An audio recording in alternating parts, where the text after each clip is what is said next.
Students, welcome to my channel. I am Rashmi, your maths teacher. तो इस video में आज हम देखने वाले हैं हमारी एक्सरसाइज 5.4 का इंट्रोडक्शन। और अगर आपको वीडियो पसंद आ रहा है तो प्लीज चैनल को लाइक शेयर सब्सक्राइब करना ना भूलें। तो इस वीडियो में हम देखने वाले हमारे जो फंक्शंस हैं, तो आप फंक्शंस को इस तरह से याद रखोगे, आई लेट, है ना। तो इसमें से हम तीन फंक्शंस के कैसे डेरिवेशन निकालते हैं, कैसे डिफरेंशिएशन करते हैं, हम देख चुके हैं। आई का मतलब होता है ITF, inverse trigonometric functions. L अभी हमें पढ़ना बाकी है, ई अभी हमें पढ़ना बाकी है। एल्जेब्रिक फंक्शंस का कैसे डिफरेंशिएशन करना वो भी हमने देख लिया, और ट्रिग्नोमेट्रिक फंक्शंस का कैसे डिफरेंशिएशन करना वो भी हमने देख लिया। तो इस वाली एक्सरसाइज में हम देखेंगे एल एंड ई यानी लोगरिथमेटिक फंक्शन और एक्सपोनेंशियल फंक्शन। तो एक्सपोनेंशियल फंक्शन आप 9th-10th में हम आपको पढ़ा चुके हैं। ए पावर एक्स आपको इस तरह से बेस सेम होता है तो पावर ऐड हो जाती है।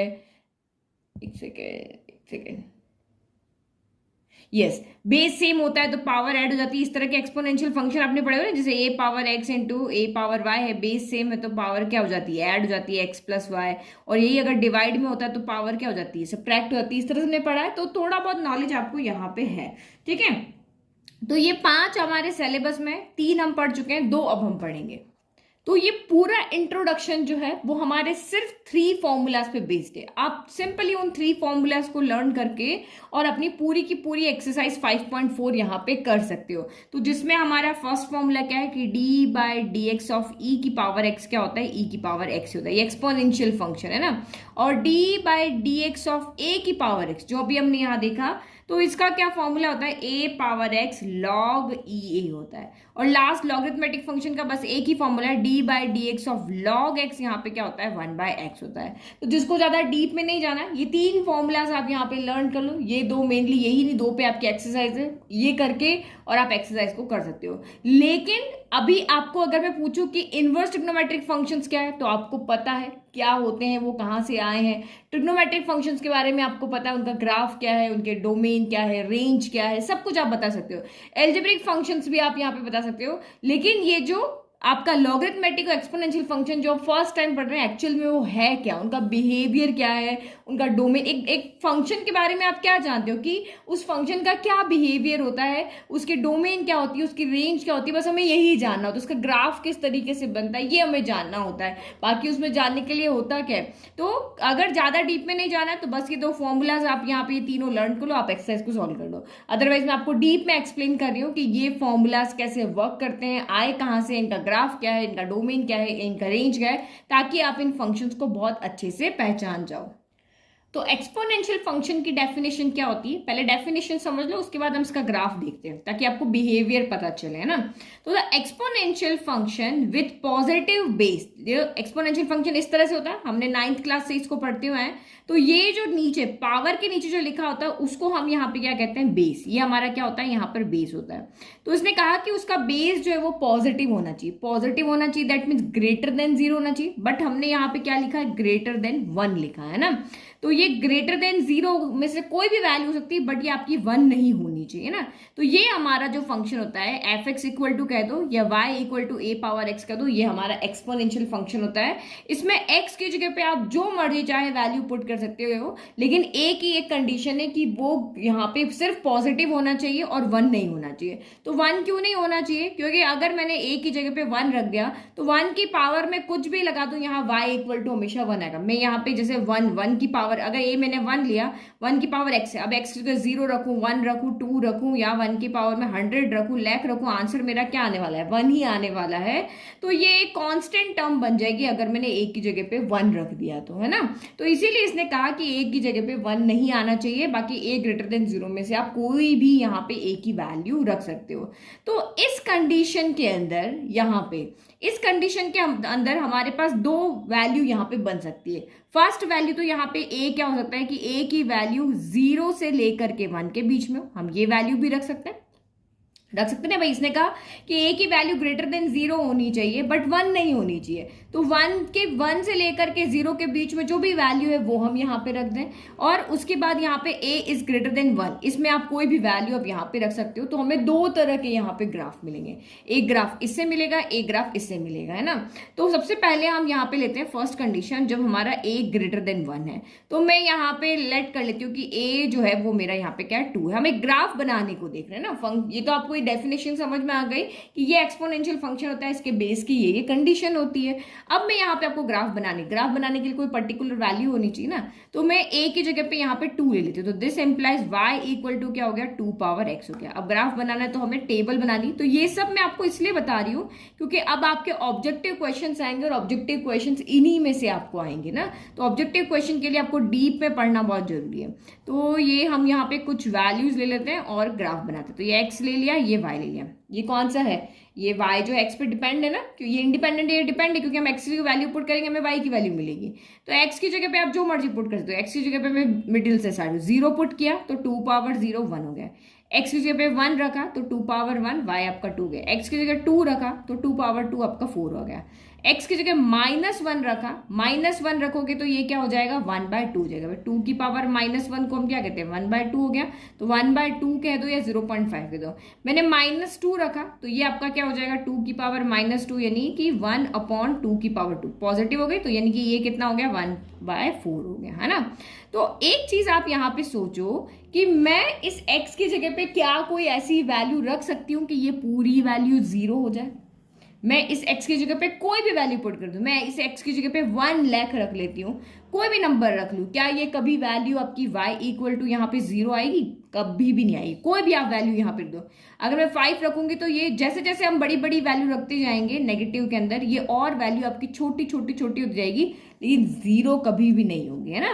तो ये समझने वाली बात है कि ऐसी कोई वैल्यू हमें यहाँ पे x की नहीं मिलेगी कि जिससे हमारी ये जो एक्सपोनेंशियल फंक्शन है उसकी वैल्यू क्या मिल जाए, 0 मिल जाए। अब ग्राफ बना के देखते हैं इसका, ठीक है। चलो अब इसमें वैल्यू पुट करते हैं। x 0 है तो y कितना है, 1 है। तो पहला पॉइंट हमें यहाँ पे मिला है x 0 1। फिर x आपका 1 है तो y कितना है, 2 है। x 1 है तो y आपका यहाँ पे आ गया 2 हो गया। फिर x आपका 2 है तो y कितना है, 4 है। तो मान लेते हैं कि ये 4 यहाँ कहीं आएगा, तो मैं ये पॉइंट x 2 की जस्ट ऊपर यहाँ पे कहीं ले लेते हैं 4, ठीक है। फिर आपका x -1 है तो y कितना, 1/2। तो 1/2 इसके बीच में आ जाएगा, तो यहाँ कोई पॉइंट हमें मिलेगा। फिर x जब -2 है तो y कितना, 1/4 है। तो ये और नीचे आ गया, ठीक है। फिर जब -3 लोगे तो ये और नीचे आएगा, और नीचे आएगा, और इस तरह से ये आपका यहाँ पे क्या चलता जाएगा, नीचे नीचे नीचे नीचे आता रहेगा। लेकिन आपको ऐसी कोई वैल्यू यहाँ पे नहीं मिलेगी जिससे कि ये इस लाइन को, इस x एक्सिस को क्या कर जाए, आपको टच कर जाए। तो इसका ग्राफ अगर मैं फ्री हैंड से बनाती हूँ तो मेरा किस तरह से बनेगा, इस तरह से बनता जाएगा। ये आपका यहाँ से नीचे जाता जाएगा, जाता जाएगा, जाता जाएगा, लेकिन इसके कभी भी इस x एक्सिस को ये टच नहीं करेगा।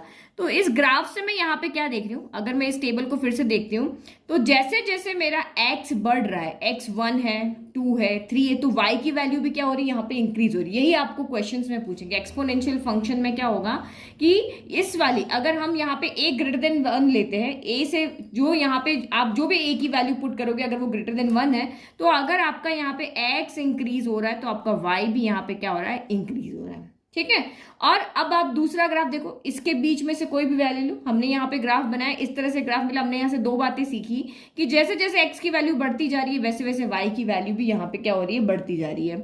और हमें x की ऐसी कोई वैल्यू नहीं मिल रही जिसके लिए कि ये y यहाँ पे 0 हो जाए। हमें x की ऐसी कोई वैल्यू मिल रही है कि y 0 हो जाए, तो कि ये इस एक्सिस को कभी भी यहाँ पे टच कर ले, ऐसा आपका कभी भी नहीं होगा, ठीक है। तो अभी ये वाला बाद में देखते हैं। तो इस वाले के लिए अगर हम देखते हैं तो डोमेन क्या है, तो आप यहाँ पे डोमेन का मतलब क्या होता है, सारे इनपुट। तो इस x की जगह पे आप क्या क्या वैल्यू पुट कर सकते हो, तो हम इस x की जगह पे सारे रियल नंबर्स यहाँ पे पुट कर सकते हैं जो भी हमारे पास है। तो इस फंक्शन का यहाँ पे आपका डोमेन क्या हो जाएगा, डोमेन आपका यहाँ पर हो जाएगा रियल नंबर। और रेंज क्या होगी, रेंज मतलब होता है हमारा आउटपुट, कि हमें आउटपुट क्या मिलने वाला है, ये वैल्यू पुट करने पर आउटपुट क्या मिलेगा। तो ये देखो आपको हमेशा यहाँ पे पॉजिटिव नंबर्स ही मिलेंगे, कभी भी नेगेटिव नहीं मिलेगा, 0 नहीं मिलेगा, है ना। तो आपका रेंज यहाँ पे क्या हो जाएगा, R+ यानी पॉजिटिव रियल नंबर्स। ये हमारा यहाँ पे क्या होगा, रेंज। तो आपने इस फंक्शन को देख लिया, इसका बिहेवियर देख लिया, इसका डोमेन, और आपने यहाँ पे रेंज भी देख लिया। तो ये पॉजिटिव रियल नंबर हो गया। अब आप यहाँ पे देखो, अब अगर मैं इस कैटेगरी के बीच में से कोई भी यहाँ पे वैल्यू पुट करती हूँ, 0 से 1 के बीच में क्या आएगा, 1/2 हो सकता है, 1/4 हो सकता है, 1/8 हो सकता है, ऐसी कोई वैल्यू हो सकती है। तो उसको भी देख करके हम यहाँ पे इसका भी ग्राफ बनाते हैं ताकि आप दूसरी चीज को भी समझ जाओ, ठीक है। तो सेकंड केस देखा, a जब हमारा 0 से 1 के बीच में, तो हमने a = 1/2 ले लिया, तो y = a पावर x, तो 1/2 की पावर x हो गया। अब कुछ वैल्यू को पुट कर दें। अगर आप x की जगह पे यहाँ पे क्या रखोगे, 0 रखोगे, तो 0 रखोगे तो 1/2 की पावर 0, तो आपका यहाँ पर क्या हो जाएगा 1 हो जाएगा। किसी की पावर 0 क्या होता है 1 होता है। अब कुछ पॉजिटिव रखो, x की जगह पे मैं यहाँ अगर 1 रखती हूँ तो 1 रखूंगी तो ये क्या हो जाएगा 1/2 का 1/2 ही रहेगा। x की जगह पे अगर यहाँ पे 2 रखती हूँ तो ये 1/2 की पावर 2 यानी 1 की पावर 2 1 ही रहा, और 2 की पावर 2 यानी कि ये 1/4 हो गया। तो यहाँ पे आप क्या देख रहे हो, जैसे जैसे x की वैल्यू बढ़ रही है y की वैल्यू क्या होती जा रही है, कम होती जा रही है। कम हो रही है ना, यहाँ पे तो बढ़ रही थी, ये 0 है तो ये 1 था, ये 1 है तो 2 था, यहाँ 2 थे तो यहाँ 4 था। लेकिन यहाँ पे क्या हो रहा है, ये 0 है तो ये 1 है, लेकिन 1 है तो ये उसका हाफ हो गया, 2 है तो ये 1/4 हो गया। कुछ नेगेटिव वैल्यू भी रख के देख लो, अगर मैं यहाँ -1 रखती हूँ तो ये क्या हो जाएगा 1/2 की पावर -1। -1 में क्या होता है, उल्टा हो जाता है, तो ये 2/1 हो जाएगा। 2/1 यानी -1 रखने पर आपका कितना आया, यहाँ पे 2 आ रहा है। अगर आप यहाँ पे -2 रखोगे तो ये क्या हो जाएगा 1/2 की पावर -2, तो ये क्या हो जाएगा 2/1 की पावर 2 हो जाएगा। तो 2 की पावर 2 4, 1 की पावर 2 भी 1 हुआ, तो यहाँ से आपका क्या हुआ 4 आ गया। ये देखो x की वैल्यू जैसे जैसे आपकी यहाँ पे क्या हो रही है, बढ़ती जा रही है, y की वैल्यू यहाँ पे क्या होती जा रही है, कम होती जा रही है। जबकि नेगेटिव में यहाँ पे क्या हो रहा था, नेगेटिव में देखो -1 रखने पर आपका 2 आ रहा है, -2 रखने पर 4 आ रहा है। अब इसका ग्राफ देखो, अभी इसका ग्राफ क्या हो रहा था, इस डायरेक्शन से इस डायरेक्शन में जा रहा था। अब इस वाले का ग्राफ देखो, ठीक है। चलो रखो वैल्यू, क्या यहाँ पे भी हमें कुछ मिलेगा ऐसा कि 0 पे चला जाए। x 0 तो y 1, दोनों के लिए ये पॉइंट हमें दोनों मिल रहा है। x इक्वल टू 1 है तो y इक्वल टू कितना है 1/2, तो ये 1/2 आपका इसका बीच में आएगा यहाँ पे। x इक्वल टू 2 है तो y कितना 1/4, तो ये आपका और नीचे आ जाएगा। x इक्वल टू -1 है तो y कितना है आपका 2 है, तो ये यहाँ पे मिलेगा। x इक्वल टू -2 तो y 4 है, तो ये आपका 4 यहाँ पे आया। तो इसमें देखो ये वाला ग्राफ कहाँ जा रहा है, इधर से इधर जा रहा है, और ये वाला ग्राफ आपका क्या जा रहा है, इधर से इस तरफ जा रहा है। और यहाँ पे आप वैल्यू रखते रहोगे तो ये आपका नीचे नीचे नीचे नीचे जाता रहेगा, लेकिन कभी हमें ऐसी कोई वैल्यू नहीं मिलेगी कि ये इसको टच कर ले। तो इस वाले ग्राफ में क्या हो रहा है, जैसे जैसे हमारा यहाँ पे x बढ़ रहा है वैसे वैसे y यहाँ पे हमारा क्या हो रहा है, कम हो रहा है। समझ में आ गया। तो ये आपके क्वेश्चन से जो आपको एग्जाम में यहाँ पे पूछ सकते हैं, भाई इससे इस रेंज में क्या होता है, x बढ़ता है तो y का क्या होगा, और इससे a > 1 पे क्या होगा। तो इस तरह से आपका ये ग्राफ यहाँ पे बनेगा, और ये आपका एक्सपोनेंशियल फंक्शन है। तो फंक्शन का बिहेवियर आप यहाँ पे समझ गए, ग्राफ समझ गए, डोमेन और रेंज आप यहाँ पे समझ गए। अब यहाँ पे देखो, अगर ये आपका यहाँ पर a है तो इस a की जगह पे हम जो मर्जी वैल्यू पुट कर सकते हैं, जो 0 से बड़ी होनी चाहिए बट a 1 के इक्वल नहीं होनी चाहिए ना। 1 नहीं रख सकते, बाकी 2 रखो, 3 रखो, 4 रखो, 5 रखो, 10 रखो। तो जब आप जो मर्जी वैल्यू आप यहाँ पे पुट करो तो इस तरह के यहाँ पे 2 टाइप के एक्सपोनेंशियल फंक्शन हमारे मिलते हैं। 2 टाइप के कैसे, जब a है तो इसका नेम अलग है, और जब यहाँ पे e होगा तो उसका नेम अलग है। तो जब यहाँ पे a है, आप बहुत सारी वैल्यूज यहाँ पे पुट कर सकते हो, तो हम इसको कॉमन एक्सपोनेंशियल फंक्शन बोलते हैं। क्या बोलते हैं, जब यहाँ पे a है और a की जगह पे आप कोई भी मर्जी चाहे जो नंबर पुट कर सकते हो जो इस कंडीशन को फॉलो करता हो, तो उसको हम कहते हैं कॉमन एक्सपोनेंशियल फंक्शन। और जो नया अभी हम पढ़ने वाले e पावर x, जो भी मैंने फॉर्मूले में बताया था, जब आप यहाँ पे e रखोगे, e की कंडीशन अलग है, उसको हमने पहले सॉल्व भी किया हुआ है, तो e रखेंगे तो हम उसको बोलेंगे नेचुरल एक्सपोनेंशियल फंक्शन। अब दोनों वही देखते हैं, ठीक है। तो ये लिख दिया कि there are 2 types of exponential function, y equal to a power x कह दो या y equal to e power x कह दो। जब a पावर x कहोगे तो कॉमन एक्सपोनेंशियल फंक्शन है, इसका डोमेन रेंज अलग होगा, और ये आपका यहाँ पर होगा नेचुरल एक्सपोनेंशियल फंक्शन, इसका डोमेन रेंज अलग होगा। तो ये e का मतलब क्या है, e का मतलब एक आइलैंड नंबर है, जो कि एक स्टैंडर्ड नंबर होता है ना। यहाँ a एक स्टैंडर्ड नहीं है, जो मर्जी चाहे पुट कर दो, लेकिन e यहाँ पे क्या होगा, एक स्टैंडर्ड नंबर होगा। e जो होगा वो आपका यहाँ पे बिटवीन 2 और 3 होगा। तो ये आया कहाँ से, तो जब हम यहाँ पे 1/n को सॉल्व करते हैं तो ये वैल्यू हमारी 2.718 के अप्रॉक्स आती है ना। जैसे पाई की वैल्यू नहीं आती 3.14 इसे कर करके बहुत लंबी सी वैल्यू आती है, इरेशनल नंबर आता है। तो सेम e में जब आप इसको सॉल्व करते हो तो 2.178 आता है। तो इसलिए हमने कहा कि ये e जो है वो 2 से 3 के बिटवीन की वैल्यू, तो स्टैंडर्ड वैल्यू हो गई भाई, इनके बीच में से कोई वैल्यू आएगी। लेकिन a के लिए आप यहाँ पे क्या रखते हो, a की वैल्यू आप यहाँ पे ग्रेटर देन 0 रखो, बट बस a is not equal to क्या होना चाहिए, 1 होना चाहिए। तो a तो बहुत सारी वैल्यू ले सकता है, लेकिन यहाँ पे e के लिए एक यहाँ पे लिमिट सेट हो गई कि इसी में से इसको वैल्यू लेनी है। और यहाँ पे अगर आप देखोगे a के लिए कंडीशन है, और x कहाँ से आना चाहिए, x बिलोंग्स टू r होना चाहिए। तो सेम यहाँ पे भी यही कंडीशन है कि x आपका कहाँ से आना चाहिए, रियल नंबर से आना चाहिए, लेकिन ये इसका रेंज हो जाएगा, ठीक है। तो ये हमारा यहाँ पे हो गया। सी समझ में आ गया। ये ई कहाँ से आया, ई यहाँ से आया, इसको सॉल्व करने से वैल्यू आई है। इसको अगर यहाँ ई रखोगे बेस में तो एक्सपोनेंशियल फंक्शन होगा, अगर बेस में आप ए रखोगे तो कॉमन एक्सपोनेंशियल फंक्शन होगा। अभी हम मेनली इसके बारे में पढ़ेंगे, इसके बारे में अभी हम नहीं पढ़ेंगे, ठीक है। तो ये तो वैसे ही था ना, जैसे आपको इसके छोटे मोटे जो हमने 9th क्लास में पढ़े थे वो रूल आपको पता ही होंगे कि ए पावर 0 क्या होता है, 1 होता है। लेकिन अगर यहाँ पे दो ए पावर एक्स इंटू ए पावर वाई है तो ए पावर क्या होता है, एक्स प्लस वाई होता है। ये हमने सारा पढ़ा हुआ एक्सपोनेंशियल फंक्शन के बारे में, इसके लिए नहीं है ना। तो ये यहाँ पे क्या हो जाता है, ए पावर एक्स अपॉन ए पावर वाई है तो हम इसको ए पावर एक्स माइनस वाई कर देते हैं, या ए पावर एक्स बाहर अंदर है और वाई बाहर है तो हम इसको ए पावर एक्स इंटू वाई कर देते हैं। ये सारा कुछ हमने पढ़ा हुआ है। एक और हमने पढ़ा था ए पावर माइनस एक्स है तो हम इसको 1 अपॉन ए पावर एक्स लिख देते हैं। ये सारे इसके रूल थे जो हम पहले पढ़ चुके हैं। तो ये हमारा है आइलर्स जो नेचुरल एक्सपोनेंशियल फंक्शन, इसका फॉर्मूला भी हम पढ़ेंगे। फॉर्मूला इसका भी देखेंगे, इसका भी देखेंगे। अब एक और जो हमारा यहाँ पे बच गया है, इसको हम आइलर्स कांस्टेंट भी कहते हैं। क्या बोलते हैं, आइलर्स कांस्टेंट भी कहते हैं। अब एक फंक्शन और बच गया हमारा, लॉगरिथमेटिक फंक्शन। फंक्शन की डेफिनेशन हमें समझ में आ गई है, एक्सपोनेंशियल फंक्शन क्या होता है। अब लॉगरिथमेटिक फंक्शन देख लेते हैं, फिर इनके फॉर्मूलाज देख लेते हैं जो मैंने आपको स्टार्टिंग में बताए थे। नाउ लॉगरिथमिक फंक्शन क्या होता है, तो लॉगरिथमिक फंक्शन होता है एक्सपोनेंशियल फंक्शन का उल्टा। The inverse of exponential function is said to be the logarithmic function with base a। अब उल्टा कैसे, अभी आपने एक्सपोनेंशियल फंक्शन को क्या देखा था, एक्सपोनेंशियल फंक्शन हमारा यहाँ पे क्या था, y equal to a power x था। तो इसमें आप क्या करते थे, इसकी ये हमारा इनपुट था, यहाँ पे आप वैल्यू डालते थे और यहाँ हमें क्या मिलता था, आउटपुट मिलता था। मतलब x की वैल्यू आप जो मर्जी डालोगे उसके अकॉर्डिंग आपको y की वैल्यू मिल जाती थी। लेकिन लॉगरिथमिक फंक्शन में उल्टा होगा, हम y की वैल्यू यहाँ पे डालेंगे और हमें x की वैल्यू मिलेगी। कैसे, तो देखो इसी फंक्शन से हम लॉग फंक्शन लिखते हैं। तो देखो जो वैल्यू आप यहाँ पे इनपुट में डाल रहे हो वो तो यहाँ पे आ जाता है इक्वल में। जहाँ पे इनपुट किस में कर रहे हो, x की वैल्यू, जो अगर आप एक्सपोनेंशियल फंक्शन देख रहे थे तो हम x के अंदर वैल्यू डालते थे और y की वैल्यू हमें मिलती थी। यही काम करते थे भाई, हम x के अंदर वैल्यू डालेंगे और हमें y की वैल्यू मिल जाएगी। लेकिन यहाँ पे क्या होगा, y के अंदर वैल्यू डालोगे और x की वैल्यू मिलेगी। तो भाई जिसकी वैल्यू मिलेगी वो तो इक्वल में ही आएगा, है ना। तो अब ये यहाँ पे क्या होगा, ये लॉग ऑफ क्या हो जाएगा, लॉग y हो जाएगा और ये a आपका यहाँ बेस में आ जाएगा। जो यहाँ बेस में था वो बेस में ही रहेगा, x की जगह y चला जाएगा, y की जगह पे x आ जाएगा। समझ में आ गया। ये बस एक पैटर्न आप यहाँ पे याद रखो।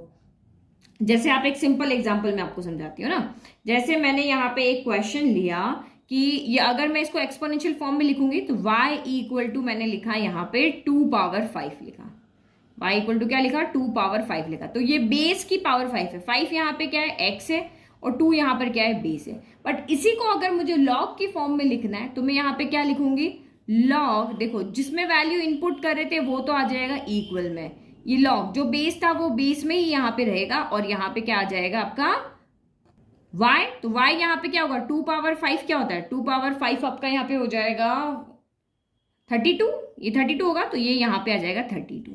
तो ये आपको ये पूछेगा यहाँ पर कि इन दोनों में, यहाँ पे इसको अगर आप यहाँ पे देखो तो ये पावर बाद में आपकी यहाँ पे क्या चली जाएगी, ये पावर इसके बाद चलेगी। तो लॉग का मतलब आप यहाँ पे ये समझो, लॉग हमें क्या देता है, हमें पावर देता है। लॉग हमें क्या देता है, लॉग हमें एक्सपोनेंट देता है। एक्सपोनेंट का मतलब क्या होता है, पावर देता है। तो इसका मतलब ये जो पावर है वो आपके यहाँ पे इक्वल हो जाएगी, बेस में चला जाएगा और जो आंसर आ रहा है वो लॉग के यहाँ पे आ जाएगा, है ना। तो ये सिर्फ डेफिनेशन समझने की बात है। एक और एग्जाम्पल देखते हैं, जैसे 9 इक्वल टू आपका क्या हो गया, 3 स्क्वायर हो गया, यानी y इक्वल टू क्या हो गया, 3 पावर x की तरह समझ लो। तो आपको पता है यहाँ x कहाँ आ जाता है, इक्वल में चला जाता है। ये x आपका कहाँ होगा, ये आउटपुट समझ लो, जो एक्सपोनेंशियल के लिए इनपुट है वो इसके लिए यहाँ पे आउटपुट है। तो ये आपका कितना हो जाएगा, लॉग x यहाँ पे कौन है, 2, ये आपका आउटपुट आएगा, बेस आपका बेस में चला गया और ये 9 हो गया, y यहाँ आ गया। ठीक है, बस x y को इंटरचेंज कर देना है ना। अब इसमें देखो डोमेन, तो डोमेन आपका यहाँ पे क्या है, आप वैल्यू किसके अंदर पुट कर रहे हो, यहाँ हम वैल्यू इसके लिए लॉगरिथमेटिक फंक्शन के लिए y जो होगा वो यहाँ पे क्या होगा, इनपुट होगा और x जो होगा वो यहाँ पे क्या होगा, आउटपुट होगा।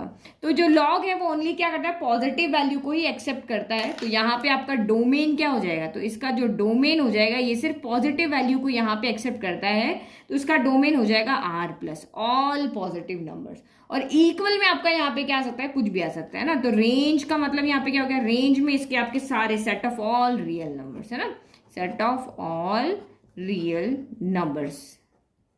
ठीक है, तो ये हमारा यहाँ डोमेन हो गया कि ये डोमेन में सिर्फ पॉजिटिव वैल्यू करेगा, इसलिए आपका यहाँ पे उल्टा हो गया उसका ना। वहां पे क्या था, वहां पे डोमेन में था कि x की जगह पे जो मर्जी चाहो आप यहाँ पे पुट कर सकते थे इनपुट के अंदर, तो ये उसका डोमेन था। लेकिन रेंज में आपका सिर्फ पॉजिटिव नंबर्स आ रहे थे, जबकि यहाँ पे क्योंकि ये उसका इनवर्स है, तो उसका डोमेन जो ऊपर वाले फंक्शन का डोमेन था वो उसका रेंज हो गया, और जो रेंज है वो उसका डोमेन हो गया। अब यहाँ पे हम लिखते हैं फॉर्मूला जो हमें याद रखने हैं, फिर कुछ प्रॉपर्टीज। तो ये 5 फॉर्मूलाज मेन आपको यहाँ पे याद रखने हैं। D by d x of e की पावर एक्स, जो सबसे पहले सिंपल है वो बताते हैं। D by d x of e की पावर एक्स क्या होता है, तो ई की पावर एक्स होता है। जब भी आपका बेस में ई आएगा तो वो सेम टू सेम बाहर आ जाएगा। पावर में एक्स है तो हमें डी बाई डी एक्स करना जरूरी नहीं है ना, वो 1 हो जाएगा। D by d x of x करना जरूरी नहीं, तो D by d x of E power x क्या होगा, ई पावर एक्स ही रहेगा। अब ये दोनों चीज एक ही है। अब आपको बुक में क्या होगा, यहाँ बेस में कुछ लिखा नहीं होगा। जब आपका बेस में कुछ नहीं लिखा दैट मीन्स वो ई ही है ना, आपको मान लेना है कि वो ई है। तो D by d x of log x होता है 1 बाय एक्स, और बेस में अगर ई लिख करके लिखा है तो भी वो होगा 1 बाय एक्स। तो इसका जो बेस है वो हमेशा या तो ई होना चाहिए, और कुछ नहीं है तो आपको ई वहां पर मान लेना है। ठीक है, और d by d x of log e, यहाँ पे वेरिएबल नहीं है, सी का मतलब यहाँ पे क्या है, कांस्टेंट है। तो D by d x of log जो कांस्टेंट जो होगा उसकी वैल्यू क्या होगी, हमेशा 0 होगी। ठीक है, अब ये ई तो है नहीं, यहाँ ए पावर एक्स है, तो इसका मतलब यहाँ पे ए पावर एक्स का तो ए पावर एक्स हो जाएगा, और लॉग ए ई यहाँ पे सॉरी लॉग ई ए आ जाएगा।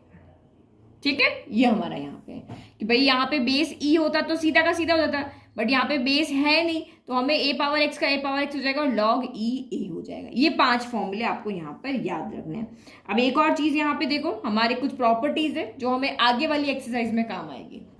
तो प्रॉपर्टीज ऑफ लॉग फंक्शन, तो फर्स्ट प्रॉपर्टी आपकी होती है कि कभी कोई अगर चीज ऐसी आ जाए, कुछ फंक्शन ऐसा आ जाए जिसका बेस यहाँ पे ई ना हो, तो हम उसका बेस ई कैसे बनाए। जैसे यहाँ पे लिखा है लॉग ऑफ ए पी, अब इसका बेस ए नहीं है तो ई नहीं है तो हम इसको डिफ्रेंशिएट नहीं कर सकते, तो हमें इसका बेस पहले क्या बनाना पड़ेगा, ई बनाना पड़ेगा। तो यहाँ पे आप क्या लिखोगे, देखो इन दोनों को तो हम लेकर के आ जाएंगे ऊपर की तरफ। कैसे, तो यहाँ पे देखो एक सेकेंड को, ये देखो इसको आप क्या करोगे, ऊपर वाले को पी ऊपर की तरफ है ना, तो लॉग पी लिखोगे। ए बेस में है तो उसको हम यहाँ पे नीचे लिखेंगे और यहाँ पे बेस ई लगा देंगे। बस ये काम आपको करना है, लॉग पी बेस ई, लॉग ए बेस ई हो गया। समझ में आ गया, ऊपर वाले को ऊपर लिख देना है, नीचे वाले को नीचे लिखना है, बेस को नीचे की तरफ और जो ऊपर है उसको ऊपर की तरफ, और दोनों की यहाँ पे बेस क्या कर देना है, आपको ई कर देना है। ये हमारा पास तरीका होता है जिसको हम क्या कहते हैं, बेस चेंज प्रॉपर्टी कहते हैं। अगर आपका base not equal to equal है, ई के इक्वल नहीं है, तो आपको बेस चेंज प्रॉपर्टी यहाँ पे क्या करनी है, लगानी है, जो कि हमारी ये वाली है। ठीक है, अब यहाँ पे देखो अगर 5.5 जब हम सॉल्व करेंगे तो ये प्रॉपर्टीज आपकी बहुत काम आएगी कि दो फंक्शन अगर प्रोडक्ट में है और उसके आगे अगर लॉग है तो हम उसको कैसे करेंगे, हम इसको ऐसे लिख सकते हैं। हम इजीली इसको डिफरेंशिएट नहीं कर सकते तो हम एम एन अलग ले लेंगे, log m of base e plus, product में तो बीच में प्लस आएगा, log n of base e. जरूरी नहीं कि 2 पे हो, एम एन एल 3 होते तो हम 3 लिख देते, 4 होते तो 4 लिख देते, 5 होते तो 5 होते। जितने भी यहाँ प्रोडक्ट में हो गए उन सबको अलग अलग करके बीच में क्या कर देगा, प्लस लगा देगा। पावर में अगर होगा तो सिंपल तरीका वही जो अब डिफरेंशिएट वाले में था ना, कि पावर को आगे ले लो और लॉग किसके साथ लग जाएगा, एम के साथ लग जाएगा, वही बेस ई के साथ।